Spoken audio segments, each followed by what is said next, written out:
Icarus is famous for building wings of wax and flying too close to the sun, leaving him to fall to his death. Stockton Rush is a modern-day Icarus of the ocean, building a submarine out of carbon fiber and diving too deep, killing himself and 4 other people on board. Today, we're talking about hubris, excessive ambition, and imploding billionaires through the documentary Titan, the OceanGate submersible disaster. You're listening to Real Stories, Real Problems with Rachael and Roxanne.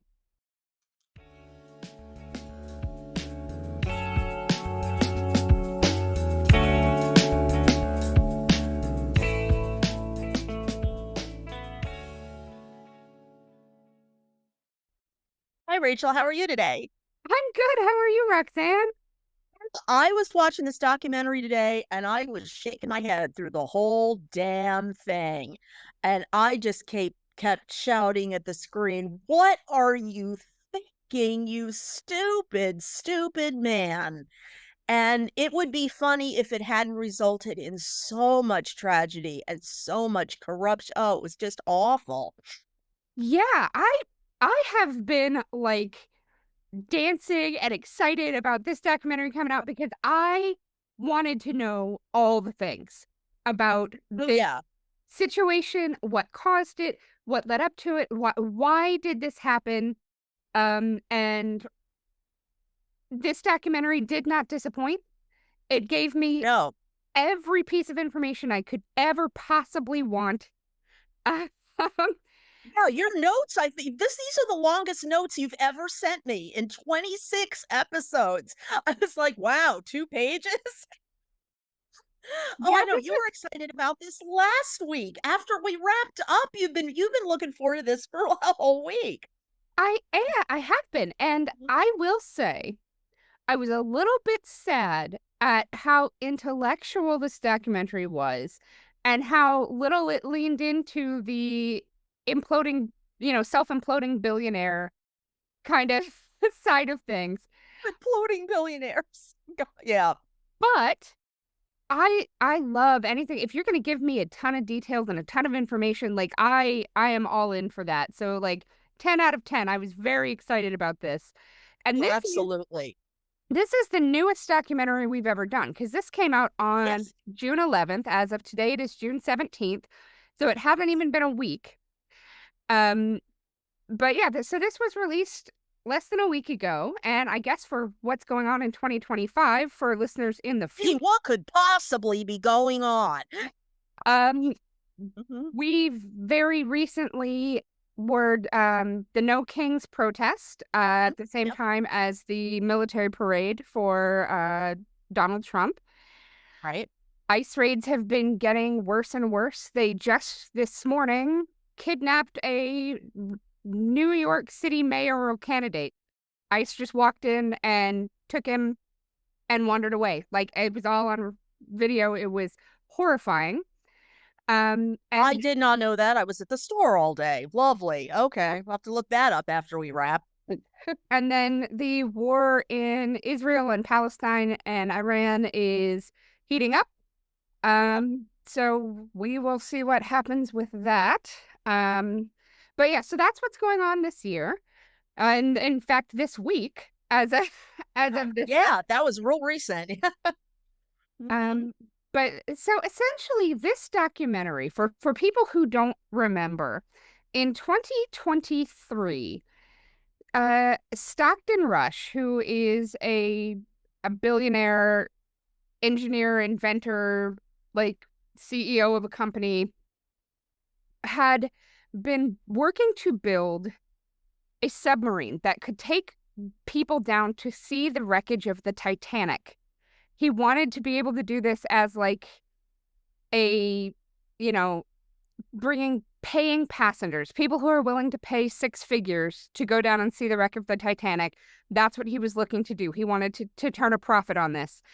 And in 2023, he and 4 people who were on board to go see the wreckage died when the submarine imploded due to the pressure underwater. And that is the big overview, but the details of this were just astoundingly stupid. Oh, so much stupidity for somebody who thought that he was just so smart. And after I finished watching it, I consulted an engineer friend of mine to get his take on things. I'll chime in with that as we go along. Yeah, in the beginning of the documentary, they're showing like these people can't just like climb into a submarine. They have to be sealed in with power tools from people outside. Hmm? And it's him and somebody else being sealed into this submarine. And he's like, if you hear an alarm, don't worry about it as they're being sealed into a submarine. Right.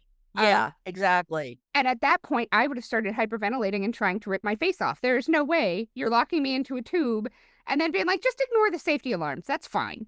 Right. It's like, yeah, certainly not. Certainly not. Yeah.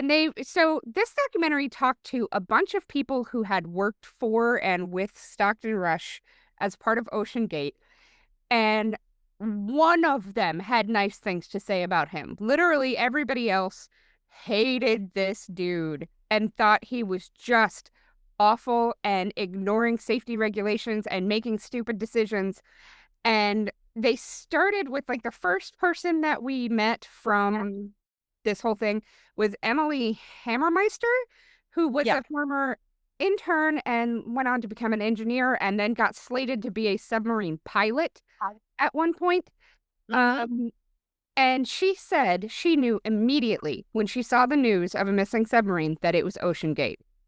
And what the whole thing reminded me of, and you weren't alive when this happened, was the Challenger exploding.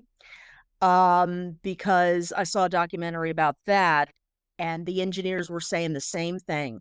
They knew it was too cold, they knew it shouldn't go up, but nobody listened to them.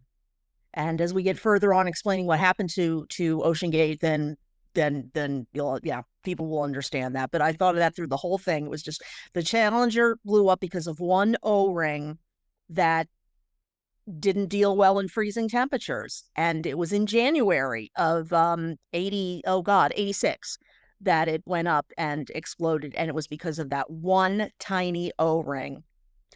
That's what did it. And all the engineers knew. They were like, it's not gonna happen. It's gonna be very, very bad. But the launch had already been pushed off twice, and it was starting to become a public relations issue. And everybody was all excited about the teacher in space, Krista McAuliffe, and when are we gonna go up? And that's what happened. So that's a documentary you could check out too. Yeah, about that. It was absolutely tragic. And that's what this reminded me of. Everyone knew that it was gonna fail, but nobody listened. Yeah. As they're talking to people, every single one of them was like, we knew this was coming. Tony Neeson, who Yeah. was oh, what was his position here? I wrote it down. Let me go back. He was the director of engineering for OceanGate. He was quoted in the beginning, I knew when I was working there, we would be sitting here today having this conversation. Right. Right. Um, yeah, and they started with big, clips of Jacques Cousteau and talking Hey, about how Stockton Rush had wanted to take Pearl Jam down in a submarine or something because he I wanted. love what you wrote on the notes for that. You wrote he wanted to take Jam down in a submarine. Weirdo. Yeah, I know it was just like a publicity, thing. He wanted to have somebody famous or a famous band or something and take them down. Um, but that's that was just very odd. And so they're starting with this. Stockton Rush is basically he believes his own hype. He has an engineering degree. He builds planes from kits and flies them, and he thinks that he's like real hot shit. Hmm. And then they started talking about how he believed that the ownership of the space in the ocean didn't matter. It was only the people Right. who could access it who had any real claim of ownership over the Titanic Right. wreckage. So his Right. theory was if he had the ability to get down to it, he was essentially the owner of the Titanic. Oh yes, he was that very possession is 9/10 of the law. The analogy he gave was if you have a desert island or if you have a remote island and you're the only one that can get to it, that's your island. And I'm sitting here watching the guy. First of all, no, that's not how property rights work. Um, but you could tell this is a man who nobody ever says no to him. And if you say no to him, you get fired, Yeah, as they address in the as documentary. they addressed. Hmm. But yeah, he just was very into this, and he decided he had to be able to do this cheaply, and he had to be able to like mass produce these submarines because he wanted to be able to take a lot of trips down Yeah. to the Titanic. And so he decided that he was going to build tiny submarines made out of carbon fiber, like the hull was going to Yes. be carbon fiber. And for those people who aren't familiar, carbon fiber is like it looks almost like thread that's all been interwoven and smashed together. You can see the individual pieces Mhm. of carbon fiber when you look at it up close. So when you're looking at that, it's very strong and it's, it has its purpose, but it's not designed to hold that kind of pressure for that amount of time. That is exactly what my engineer friend said. He said, "What a stupid concept." It has incredibly good tensile strength for pulling and things like that, but that equal, that equal pressure that deep in the ocean, that's not what it was designed to do. It's just not the right building material for that particular project. He was mortified. It's like, why didn't anybody try to? I was like, they did try to stop him. They did, over and over again, more than once. Yeah, oh my God, he was awful. Mhm. And when we think about other people who have created submarines to go down and see the wreckage of the Titanic, who comes to mind for you? Well, Jacques Cousteau. And who else comes to mind? I don't know who else comes to mind. James Cameron, the guy who directed Oh, yeah, Titanic? of course. Yes, yeah, they mentioned James Cameron, I think, in the documentary, don't they? Yeah, Mhm. he in the process of filming Titanic, and he wanted to have the film of the ship itself under the ocean. And so he worked with several different companies, including like Rolex was involved with it, and Mhm. built a submarine so that he could go down to see the wreckage. Right. And his it was called the Challenger Deep was the name of his submarine, and it was good at what it did. It could get down where it was supposed to be, and he got excellent footage.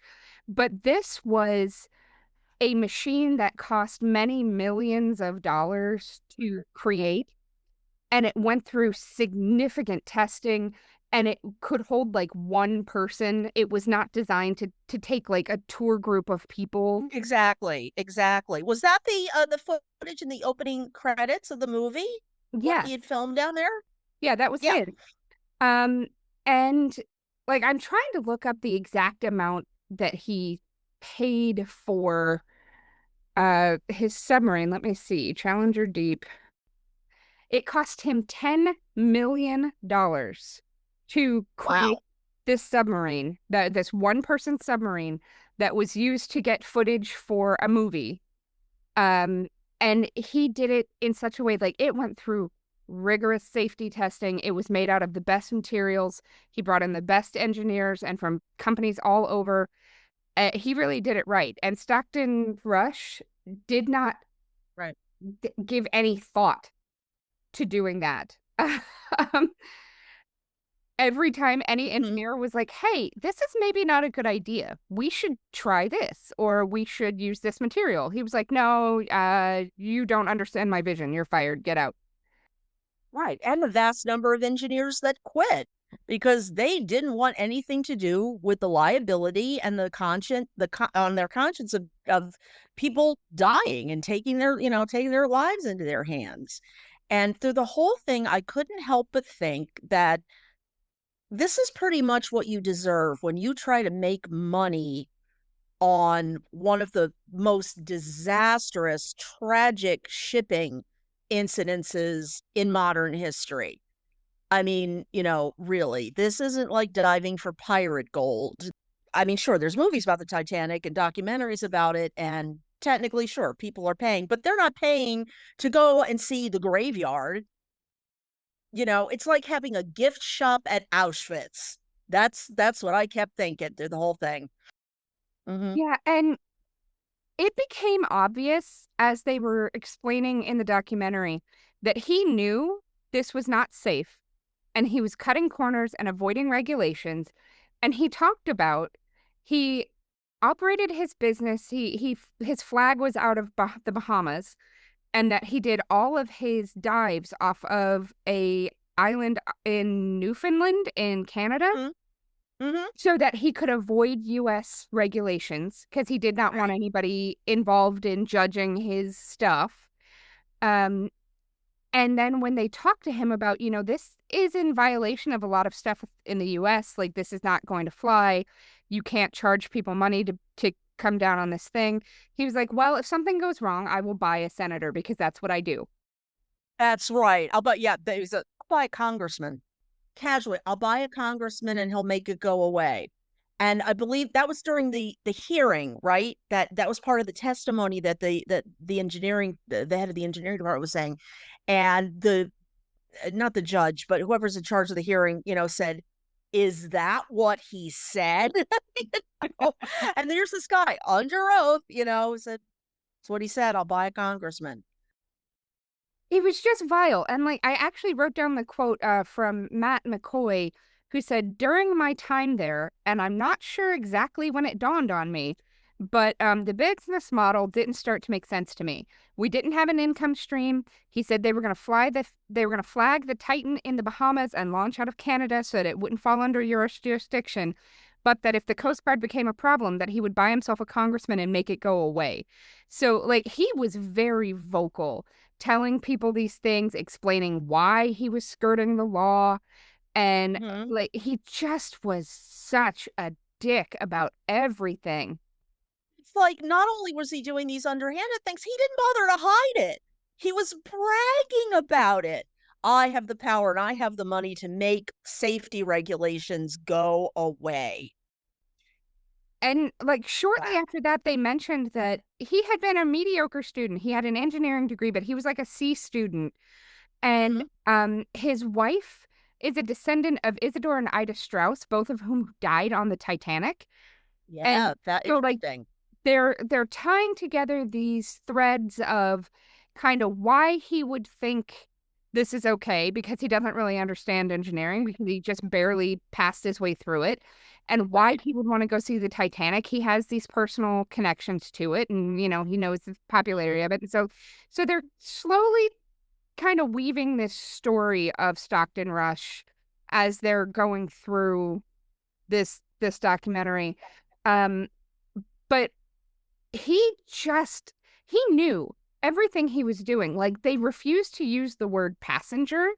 And if Yeah, if they're paying passengers, I mean, if the passengers are paying to take the tour, like you said, for lack of a better term, then the ship has to be, I'm sorry, the vessel has to be inspected and it has to pass all of these regulations, which he knew, which Stockton Rush knew it wouldn't, that it wouldn't pass. He knew it. And he went out of his way, I never thought I would need to use my knowledge of maritime law, of all things. Okay, I because when my ex-husband was going to law school, when I couldn't sleep, I would read his law books. And I remember the maritime law book was particularly tedious, but by God, it's come 25 years later, it's finally coming in handy. Yeah, it's a neat little go around as long as people aren't paying and they're not called passengers, because then it would have to meet the same regulations as a cruise ship, for example, a legitimate, cruise ship. Yeah, and then all of the paperwork that you signed to go on this trip referred to the Titan as an experimental submersible, not a submarine or a ship. Right, It was experimental, and they talked about you may die, you may be very seriously injured, like, they went through right. the whole thing. Permanent disability, mental or physical, and death. And Yeah, it's like, sorry, I'm not going 2 miles under the ocean in something that's got the word experimental in its name. Yeah. Well, and he used the cheapest possible supplies, and they were guiding this thing with a PlayStation controller. Oh, absolutely. It looked really sketchy on the inside. Like you said, I'd have walked in like, no, I don't think so. No, sorry. I'll be waiting for you up there on the deck. Yeah. Yeah, I mean, so this weekend, for Father's Day, we took my husband and my daughter and we went and did there's this thing, it's called Five Wits, and it is a series of escape rooms that are more than an escape room. Like it's a whole walkthrough thing and it's got puzzles you have to solve and it's this very big deal and like dragons pop out of the wall at you and there's, Oh, that is so you. That is so your family. it Absolutely. very much is. But when we got there, the very first one we did was Egyptian tomb themed.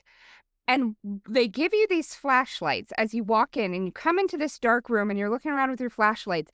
And the flashlights, you don't know this, but they are on a remote control. And they use a remote control to shut off your flashlights and drop you into a dark room before, like, they do the lights in the show and all the stuff you have to figure out. And when they turned off the lights, I freaked out because I had Oh, been walked into this little room that it looked like an Egyptian tomb. I mean, I understood it was not. We were in the middle of a mall, but like you walk in and you're uh-huh. in this little room and they shut off your flashlights. And so I'm immediately freaking out, digging in my pocket to find my phone flashlight so that I can see something. Mhm. I cannot imagine being like, oh, this tiny thing that's smaller inside than like a Honda hatchback. Let's cram Uh, 5 people in there and screw us all in real tight so I can't escape. I saw a documentary once called What is the Scariest Thing? And I know, right? And I'm thinking, okay, death, spiders, but no, many very elderly people can't wait for death, you know. Certainly. And certainly some people, do choose suicide, so death's not scary to them. It seems that the thing that causes most people to completely lose it is a buildup of carbon dioxide and running out of oxygen. That is what causes your body to go into fight or flight and it goes into overdrive. And the way that they tested this was people they'd have oxygen masks on and they would slowly start to decrease the amount of oxygen and they would watch the pulse go and the blood pressure go. And of course they immediately disconnected though, but that made Navy SEALs, MI5 and MI6 agent, everybody. If you're a human being, your brain will go, this is not, I need that nice chemical. I need that O2, please. So now you got 5 people faced, this far away from each other, run in the pitch black because the electricity obviously, went, the batteries, obviously went out on the lights. Um, 2 miles in the ocean, knowing they were going to die. I can't imagine the fear, the oxygen deprivation psychosis that they were probably all experiencing toward the end. Yeah, and this was not even a comfortable trip. They didn't have seats or anything. Like you crammed 5 people sitting in there crisscross applesauce with, Yeah, with a PlayStation controller to right. guide them through the murky depths of the under the I sea. know, exactly. Exactly. In the northern Atlantic, which is freezing into the best of circumstances. Yeah, I mean, you get down there and it's like I can't even imagine. I like to think that they turned to Stockton Rush and said, "We're going to eat you first." you oh, know. I really kind of hope for their sake they pummeled him to death before the thing imploded. Yes, yes, I would like to think that Knowing that too. he was the 100% responsible for them being down there, that he was Mhm. 100% responsible for the destruction of the submarine, and Sure. that when they could not find their way out, I hope they at least had that feeling of justice. Like, Yeah. because oh my God, I would have lost it on him. And Um, hey, one fewer person breathing and using up oxygen. That would have been my logic. And I yeah, don't think I'd have had any trouble rallying the other three to my to my side. Yeah. yeah, and I mean they talked in the documentary like where they were talking about, carbon fiber is very strong, but it's light and cheap in comparison to steel. And if you built a 5-person sub out of steel, it would be enormous and very heavy, and it would require a larger ship to pull it back out of the water. And so all of this was done to try to keep costs low. That was his goal, was to keep costs as low as possible. And even within the things that he had to try to increase safety, they had acoustic sensors that were designed to react to the sound of cracking carbon fiber so that they would get an advance warning if the sub started to fail. But then every time that they showed them using it, it was making noise the whole time. They got to a point where Right. they just ignored the sensors. Exactly. Right. And, and then they were showing the graphs where it was spiking ridiculously high in places. And then they had the line of safety, the Y axis going across it saying, do not go down there or stay down there if it goes above this line, which it, of course, did many times. Yeah. Yeah. And two of the engineers who were working for OceanGate had been working for Boeing and quit. And I feel like that was very appropriate given what we know about what's been going on with Boeing, Mhm. that none of these places, OceanGate or Boeing or anywhere else, seem to be listening to the engineers or the scientists or the people who are there on the ground designing the product. They are defaulting 100% to the finance bros about how Right. can I make more money with this? Yeah. Absolutely. Well, I mean, because they're starting to branch away from government subcontracting, and they're going with private, investors and private, private billionaires and things of that nature. This whole thing also reminded me of Elon Musk. I No, thought I know. I him, wrote a whole little bit at the yeah, bottom of go my ahead, just notes, talk about the Muskness of it all. the muskness of it all. Yes. So, Yes. watching Stockton Rush talk about how the submarine was built and listening to the people around him describe him as a humble genius, quote unquote. It reminded me so much of Elon Musk and what we had heard about him first when he was really gaining popularity. That everybody saw him as this incredible mind who was going to reshape the way that we think about space travel and cars and just all the things. And then Elon Musk and Stockton Rush both absolutely ignored every bit of science that ever came before them that talked about anything safety related at all. The big issues with the Cybertruck, besides all the issues with the Cybertruck, is that Mhm. modern cars are designed to crumple in an accident because Yes. they absorb the impact so that you as the driver or the passenger, I mean, you're going to Mhm. be sore, but you're going to be safe. Um, Yeah. You're the not going to cyber, absorb the impact. yeah, the Cybertruck does not crumple. And so it is designed so that you, as the driver or the passenger, absorb that impact, and you are going to be very badly injured or die Yeah. because your car just is Absolutely. not crumpling. And yes, it is a pain in the butt that if you're in even a mild fender bender, it can be enough to total your car because it Right. crumples and the cost of replacing the parts is so high that insurance companies will just total out the car. I understand that that's annoying, but it's keeping people safe. Yeah. And Elon Musk looked at that and he's like, what if we made it out of steel? That would be better. No, no, it's not better. No, it would not, Elon. No. I mean, as somebody who's gotten into more than one accident, you see that thing coming and you brace for impact and you pray to God that the crumple thing is going, is going to work. And, obviously still, depending on how badly you hit or are hit, you feel those shock waves go up your arms from gripping onto the steering wheel and into your body. And that's how whiplash can happen and whatnot. But with nothing to avoid that impact, that steering column's gonna drive into your shins, you could break your hips, absolutely. Your head's got nowhere to go.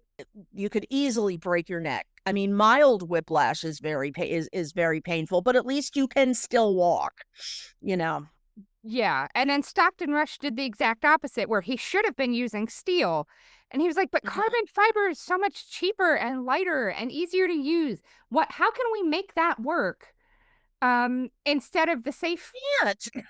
uh, yeah, just seeing how the ability to potentially make money off of other people paying for services means that they are absolutely cutting every corner. They're making the worst decisions.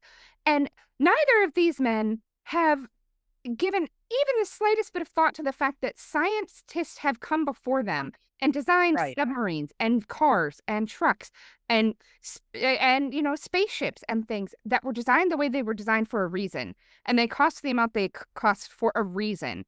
So Right. ignoring that does not make you a genius. It makes you an idiot who puts money ahead of everything else. Absolutely. I'm looking something up. I want to see when was the first submarine made because when was the first submarine built? 1620. Wow, I had no idea. It only went and traveled under the Thames in England. The modern submarine was built, the first one was in 1876 to 1878. So, yeah, the modern submarines have been around for 150 years. And there's all that science and all that engineering and all that technical and mechanical knowledge. And Rush just disregarded that whole thing. Didn't it dawn on him that if using carbon fiber was a good idea, someone would have thought about it by now?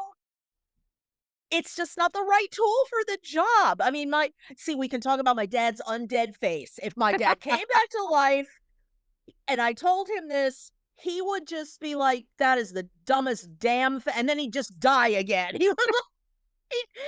He'd be so upset, he'd just die again. Yeah, certainly. That's not what you do. That's not what it's for. Well, and the moment that he got in it and it started making the cracking sounds as it was buckling under pressure, should have told him this was not safe. Um, and obviously he felt it was safe enough because he went down on most of these dives. Like this was his thing. He wanted to be down there in it. And so he didn't think it was going to kill anybody, but he still should have known. He still should have taken the extra precautions. And the fact that he didn't, like, and that everybody who worked with him fucking hated him. Oh, yeah. Oh, yes, certainly, because he was a shitty boss. He was an abysmal boss. I mean, when you're a boss and you need to talk to your employee and criticize them or give them a little war, he would do this in front of everybody. Public humiliation was very big with him. Yeah. He was a bully. He was an absolute bully.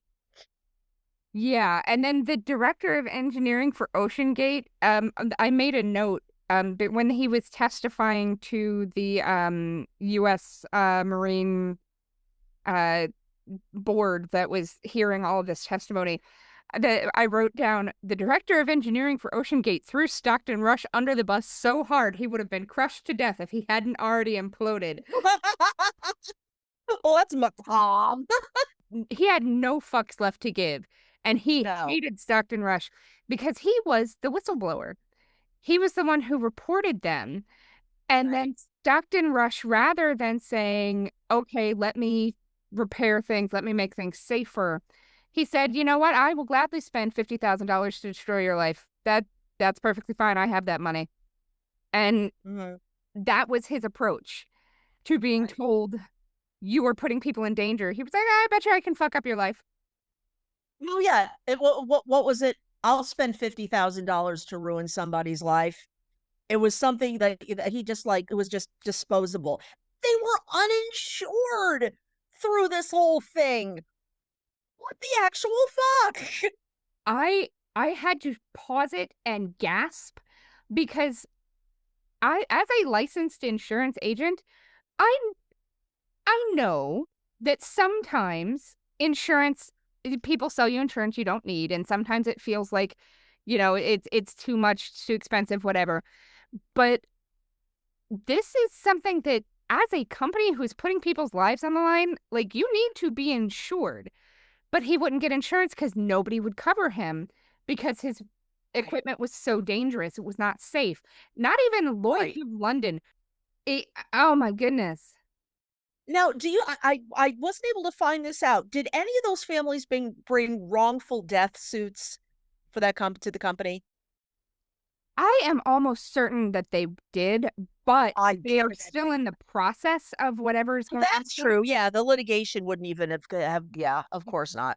Yes. There will be an update, listeners. Once this comes through, we will have a special report on the follow-up to OceanGate's imploding billionaires. Yeah, because oh my goodness, these people have wrongful death suits. But yeah, the wrongful death suits I'm sure are plenty. Right. They're definitely pending. I can't wait to see how this turns out. I hope those families get justice. I really do. Me too, especially like the French explorer that had gone with them, Paul Henri Nargolet. Yeah, he did salvaging. Yeah, he was. This was for him like a passion project, but he did it for like educational purposes and for wanting to bring things back to people. It wasn't a tour of underground, or underwater graveyards and stuff. He was trying. Right, exactly. And so they had said he had been underwater exploring the Titanic 37 times. Some of this was Stockton Rush, some of it not. And that this was a thing. He was trying really hard to do something with this, to make this wreckage like available to the people, kind of thing. Which was the opposite of what Stockton Rush wanted. And he still got imploded. And so I know his daughter is just going to have, a wrongful death lawsuit. Oh, absolutely. She looked so stunned and heartbroken and God, just so all for one man's hubris. Just And even like as people started leaving, like David Lockridge was their head pilot, and he had been in the Marines and he'd in the Navy, and he'd done a bunch of sailing and submarine guiding in the past. And he was supposed to be piloting these ships. And when he went to Stockton and was like, this is not okay, this is not safe, people are going to die, they fired him. And then they pulled their accountant, a woman named Bonnie, who had never right. done anything. And they said, it'll be good to have a woman pilot. Why A don't young woman pilot. No one wants to see an old man. And they interviewed Bonnie, and she was like, when they said that, I immediately started looking for a new job because this is not anything that I have any knowledge of doing. Absolutely. When I worked at the FAA, sometimes the pilots used to let me fly the simulator. I was afraid to do that. Like, gonna explode your multi-million-dollar piece of equipment in the whole lab. And they're like, no, no, you won't. It was fun, but I can't imagine being given that kind of responsibility. I'm like, Yeah, it was just surreal. And then when Bonnie quit, um, they reached out to the intern who had gotten hired and then became an engineer there. They're like, okay, Emily, now it's your turn to pilot the ships. And she was just like, no. So, no, no, not gonna do that. I cannot possibly imagine what was going through this well, no, I do know what was going through this man's mind. Money, more money, and fame and power, you yeah. know.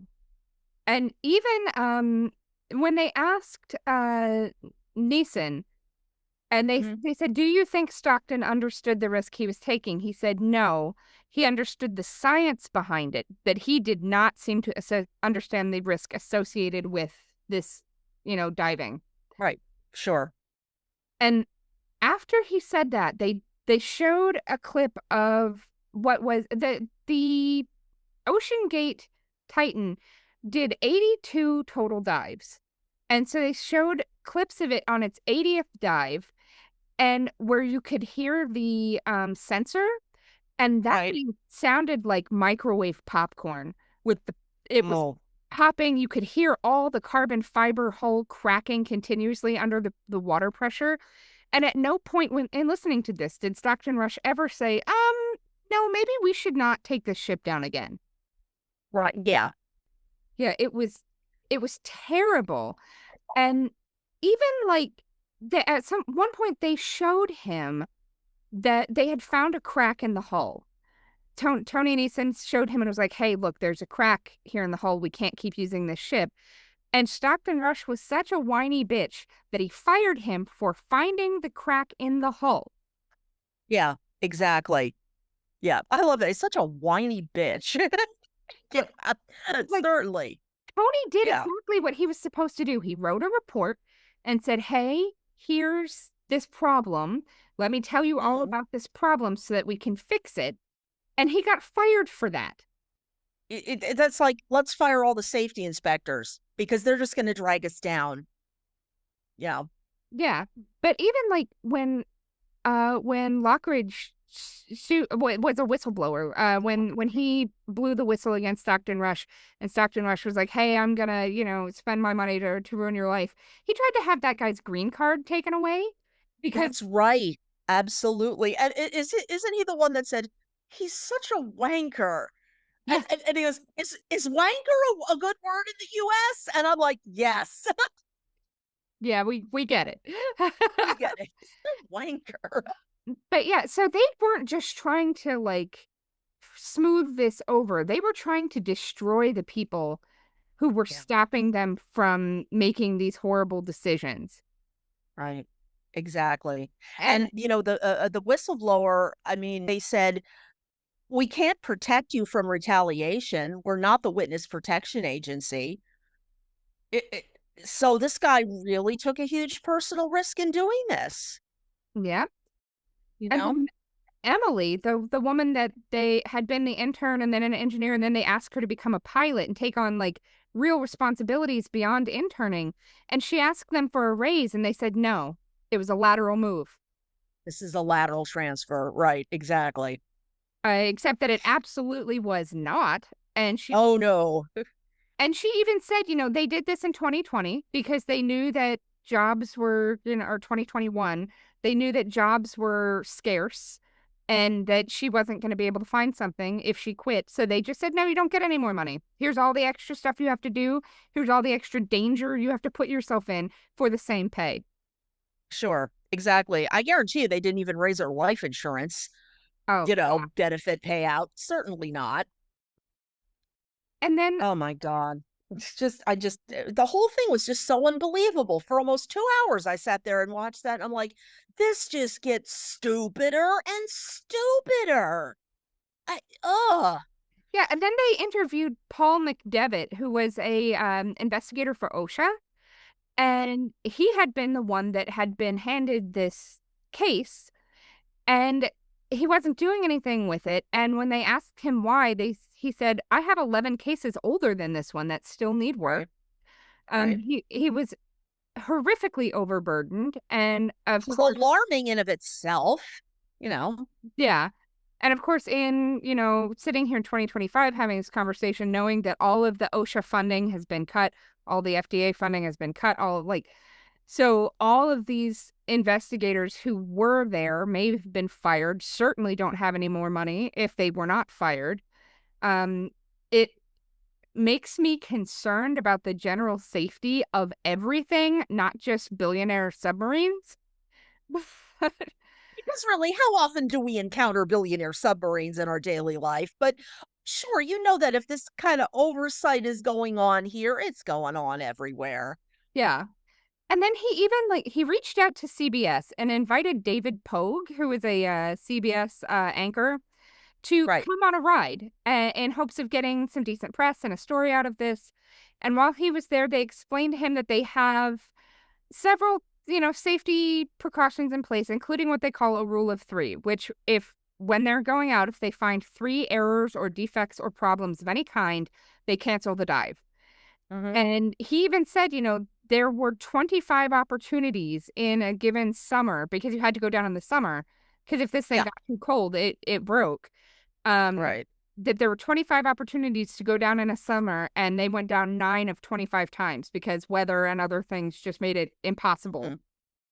I want to know what two of those things were wrong but the third one was okay if I was going to go down. It's like, okay, what are we sacrificing here? What are the two things we failed, but we're still doing this?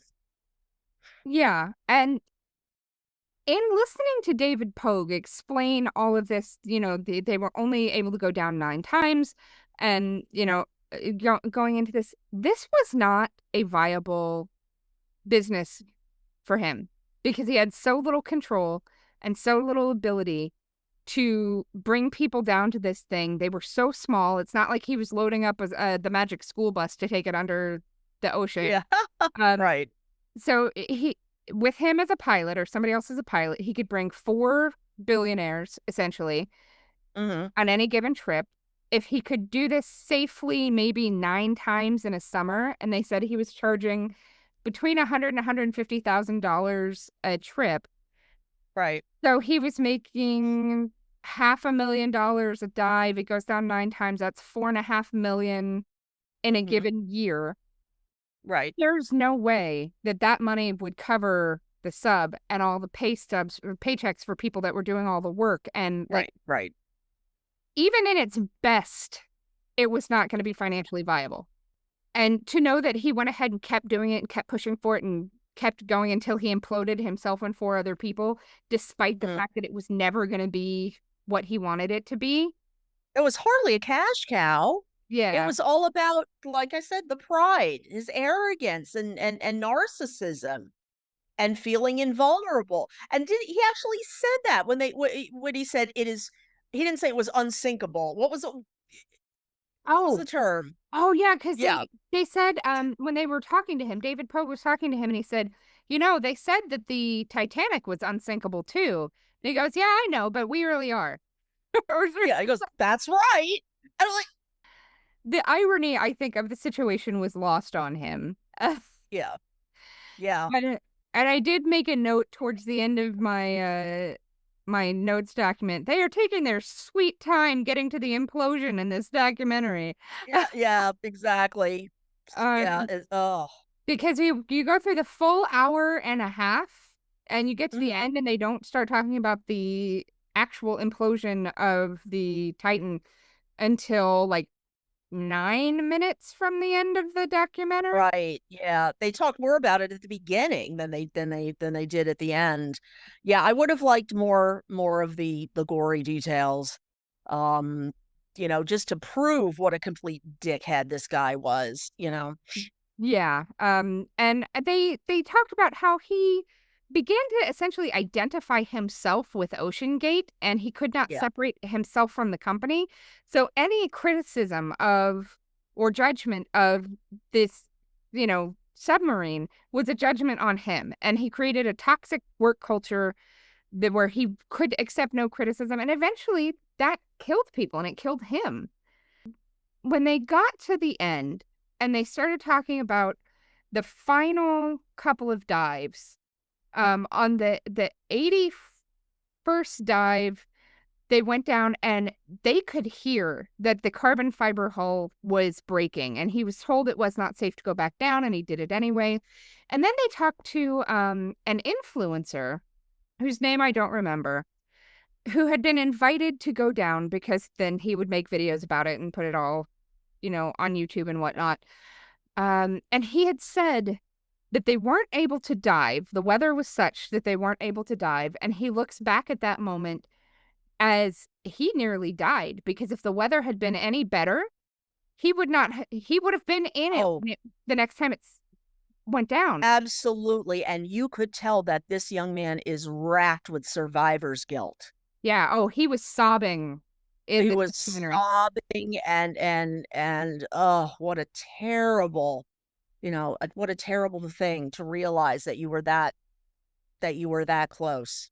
Yeah, because they Absolutely. actually sealed him into it. Like they showed him being sealed into it, and he said like he remembered his feet being so cold because he had him leaned up against the edge of the sub, and it didn't submerge, but it was in the water and it was still freezing. It was so cold that he could feel it through the hull. And he talked about these sense memories that he had of this, and then that he would have been imploded had they actually been able to go underwater. And Right. honestly, I think had he been the one that was imploded instead of 4 billionaires, it wouldn't have gotten the news coverage it did. Right. No, unfortunately not. I mean, it I I I mean, of course I'm sad that people died, but we needed to know this story. We needed to know this story. We need to never shut up about things like that. And so these people need to learn that they can't play with people's lives just for the sake of having their name on a building or a submarine or a car or or whatever and have all the money. I mean, it just and you can't buy well, you can, but you shouldn't be buying congressmen and you shouldn't be ruining people's lives for $50,000 and pilot a submarine to an accountant and firing your safety people and your engineers. Listen to your engineers, people. I've been around engineers my whole life. They know what they're talking about. It's like it's not their name that's going to be on the side of the submarine, but I guarantee you that they all feel guilty. They all feel survivor's guilt as well. I certainly would. Oh, I'm sure of it. They absolutely all of them have to feel terrible because they joined up with this company with the idea that they were going to be like contributing to the exploration of the ocean floor and like that they were going to be doing big things.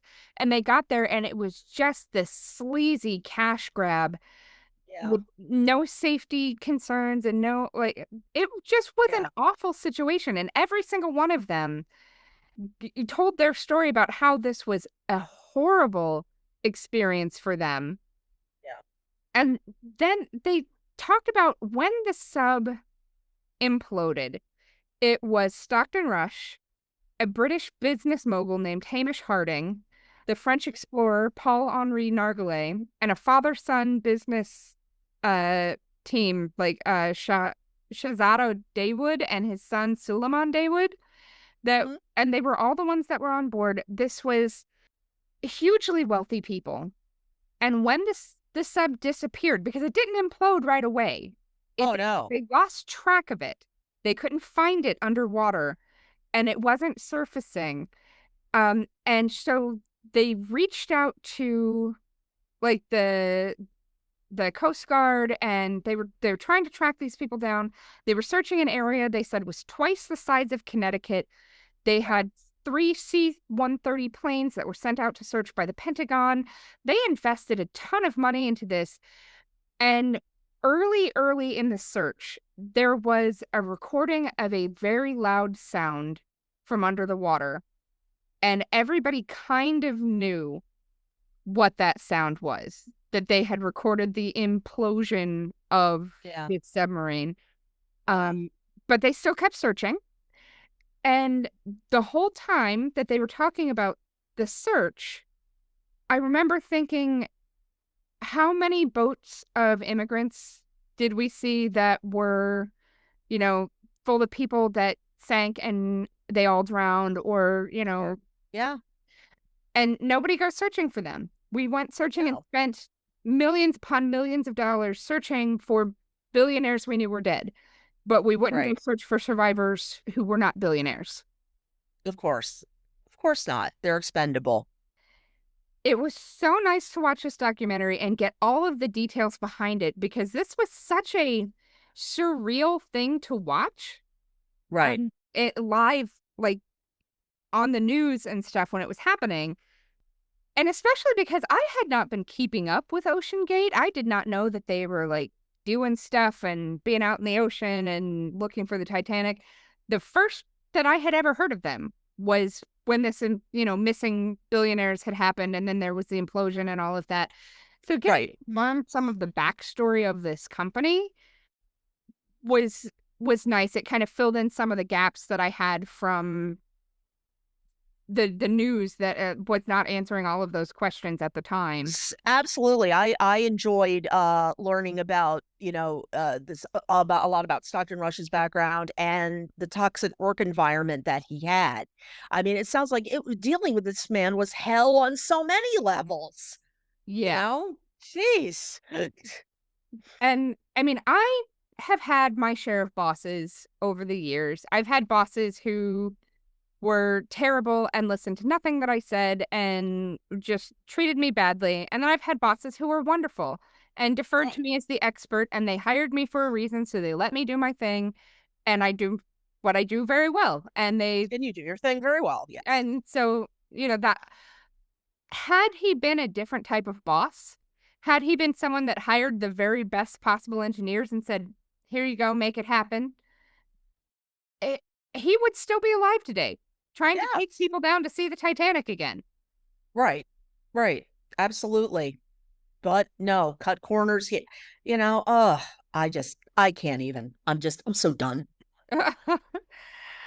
Yeah, oh my goodness. But I'm so glad that they got to talk to these people and that these people got to make their case to the Yeah. public, because I know that not only would I have survivor's guilt in this situation, but I would be so worried about my affiliation with this company going forward that at least they've had a chance to put out their opinions on the matter. It's now on the record, both in Exactly. court and on Netflix. Yes, yes. Oh, absolutely. Certainly hoping that these people can continue to find gainful employment, hopefully with a boss that's not a dick. Um, and won't risk imploding his customers. I just, absolutely tragic and so preventable. Yeah. So preventable. And I know that were I somebody who owned a company that needed engineers in this way, these are the people I would be seeking out. I want people to tell me if I am messing something up. Like, Absolutely. I would be trying to hire these people who did their best and spoke up and tried to prevent this accident, and they weren't listened to. Like, that's who I want on my team. Um, but I know that I don't own a company and that they're dealing with people who are very different than me. So Mhm. I hope that they have moved on and found better employment and that they're in a better place. I would work for you.